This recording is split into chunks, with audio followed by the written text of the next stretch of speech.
গত 1 বছরের 5ই আগস্টের পরে তার থেকে বেশি চাঁদাবাজি হামলা মামলা হতে হয় নাই। ভুলে গেলেন ওই কষ্টের কথা? সারা বাংলাদেশে 5 জন প্রার্থী আমার সমান পাবেন কিনা সন্দেহ আছে ইনশাআল্লাহ। আপনার এই যন্ত্রণার প্রতিবাদ করি। আপনি মুচলেখা দিয়ে বাংলাদেশ থেকে চলে গেছেন লন্ডনে, আপনার জন্য আমরা ব্যথিত। আপনি লন্ডনে বসে বললেন যে বিএনপির লোকজন আপনারা সংযত আচরণ করেন, যদি জনগণ আপনার থেকে মুখ সরিয়ে নেয় তাহলে আপনাদের অস্তিত্ব থাকবে না। আপনি দেশে আসলেন, লক্ষ লক্ষ মানুষ কি আশা নিয়ে আপনাকে সংবর্ধনা দিল, আপনি একটা বার উচ্চারণ করলেন না এই যে মিথ্যা মামলায় এত মানুষকে যে হয়রানি করা হচ্ছে তাদের কথা তো একবার বললেন না। তারা যে ঘর ছাড়া হয়ে আছে, তারা যে ঘরে থাকতে পারছে না গত 1.5 বছর, একটা কথা তো বললেন না। ভুলে গেলেন ওই কষ্টের কথা? বাংলাদেশের প্রধান 2টি দল বিএনপি এবং জামাত ইসলাম যদি সরকারের কাছে দাবি করত এই মিথ্যা মামলায়, হয়রানিমূলক মামলায় যারা জড়িত তাদেরকে মুক্তি দেন, তাহলে কিন্তু অনেক আগে কাজ হয়ে যেত। আমি টেলিভিশনে গত 1 বছর ধরে বলছি যে এই অন্যায়, জুলুম, এগুলা মিথ্যা মামলা বন্ধ করেন, কাজ হয় না। শেষ আমি বাধ্য হলাম যে যদি 22 তারিখের পরে হাদিদবাড়ি কালীগঞ্জের একজন নিরীহ মানুষকে গ্রেফতার করা হয় তাহলে আমি রাজপথ রেলপথ বন্ধ করে দেব। কাজ হয়েছে আলহামদুলিল্লাহ। আমি স্থানীয় প্রশাসনকে ধন্যবাদ জানাই, বিশেষ করে পুলিশ প্রশাসনকে, হাদিদবাড়ি এবং কালীগঞ্জের আপনারা স্বস্তি দিয়েছেন। এখন কিন্তু হাদিদবাড়ি কালীগঞ্জ একমাত্র ব্যতিক্রম ধর্মী জায়গা যেখানে এলাকায় মানুষ কিন্তু করোনা ফুটতে শুরু করেছে। অন্যায় করেছে, জুলুম করেছে, চাঁদাবাজি করেছে, তাকে শাস্তি দেন, জেল দেন, ফাঁসি দেন, কোনো অসুবিধা নাই, কিন্তু বিচার করবেন না। কেন এইসব মানুষকে আপনারা কষ্ট দিচ্ছেন?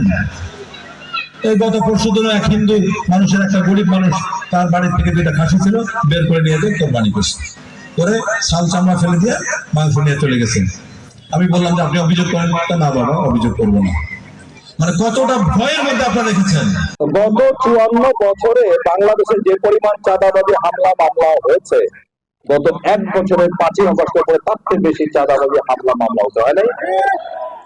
অসংখ্য মানুষ ঘরে ঘুমাইতে পারেন না, মামলা দেওয়া আছে। তাহলে যে লোকটা বাজারে দোকান আছে, একটা 10,000 টাকা ইনকাম, সে ওই মামলার আসামি। এটা কারা বলল? 1971 সালে যেমন আমাদের অত্যাচার করেছে পাকিস্তান আর্মি, এই পাকিস্তান আর্মিকে কে সহযোগিতা করেছে? এই জামাত ইসলাম, আল বদর, আল শাম, রাজাকার। নাম হলো আবার শান্তি কমিটি, জবাই করে মানুষকে। কত মা বোনের ইজ্জতকে রাষ্ট্র ধর্ষণ করেছে এই পাকিস্তান আর্মির মাধ্যমে। এই দলটা বলে যে সব দলকে দেখছেন, এবার আমাদেরকে একবার সুযোগ দেন। আপনারা 71 যে সরকার দেখাইছে, বাংলাদেশের একমাত্র নেতা, মজলুম নেতা, যিনি বলেছেন নীল নদের পানি যেমন নীল নয়, জামাত ইসলাম তেমন ইসলাম নয়। আপনারা সারা জীবন যা কামাই করেছেন, যদি এই বিশ্বাসে কোন দলে ভোট দেন যে ওখানে ভোট দিলে আপনি জান্নাত পাবেন, ওয়াল্লাহি, আল্লাহর কসম, আল্লাহর কসম, আল্লাহর কসম, জান্নাতের ধান পর্যন্ত পাবেন না। পছন্দ আপনাদের, আমাকে ভোট দেওয়ার দরকার নেই, কিন্তু আখেরাত হারাম না। গণতন্ত্র ইসলামে হারাম, গণতন্ত্র ইসলামে হারাম। মদিনায় নবী করিম সাল্লাল্লাহু আলাইহি ওয়াসাল্লাম যে রাষ্ট্র প্রতিষ্ঠা করছিলেন, সেই রাষ্ট্র পৃথিবীর একটাও না। যিনি বলেছেন নীল নদের পানি যেমন নীল নয়, জামাত ইসলাম তেমন ইসলাম নয়। আপনারা সারা জীবন যা কামাই করেছেন, যদি এই বিশ্বাসে কোন দলে ভোট দেন যে ওখানে ভোট দিলে আপনি জান্নাত পাবেন, ওয়াল্লাহি, আল্লাহর কসম, আল্লাহর কসম, আল্লাহর কসম, জান্নাতের ঘ্রাণ পর্যন্ত পাবেন না।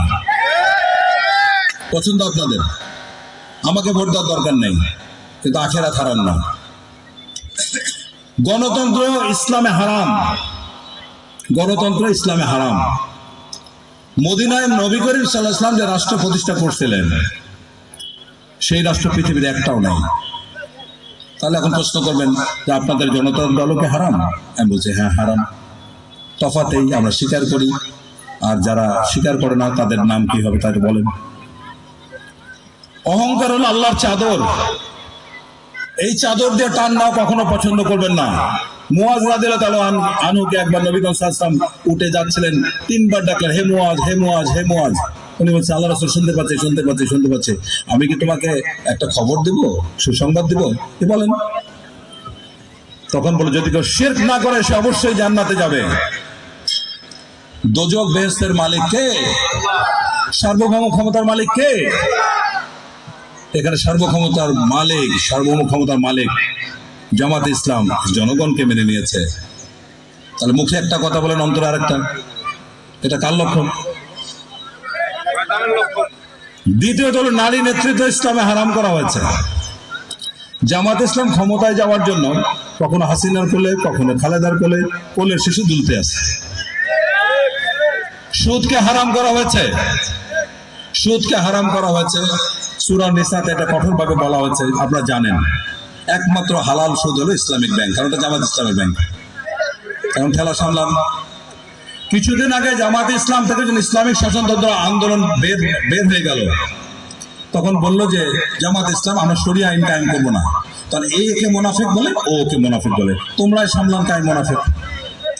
আমাদের সাধারণ মানুষকে কষ্ট দেন কেন? তো যাই হোক, কেন বলেন না যে এই এলাকায় আমরা অনেক এমপি দেখছি, তার থেকে আবার ভালো একজন এমপি বের করবো? মুজিবুর রহমান খারাপ এমপি ছিল, প্রমাণ করেন। খারাপ মানুষ ছিল, প্রমাণ করেন।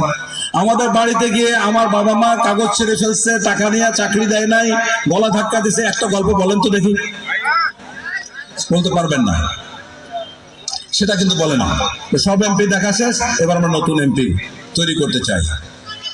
তাহলে কথা হলো যে যদি আমার বাবা মা সারা জীবন আপনাদের জন্য কাজ করে থাকে, আমাদের ভাই বোনদের কারো কোনো দুর্নাম নাই, তাহলে কোন দিকে আমাদেরকে খাটো করে দেখবেন?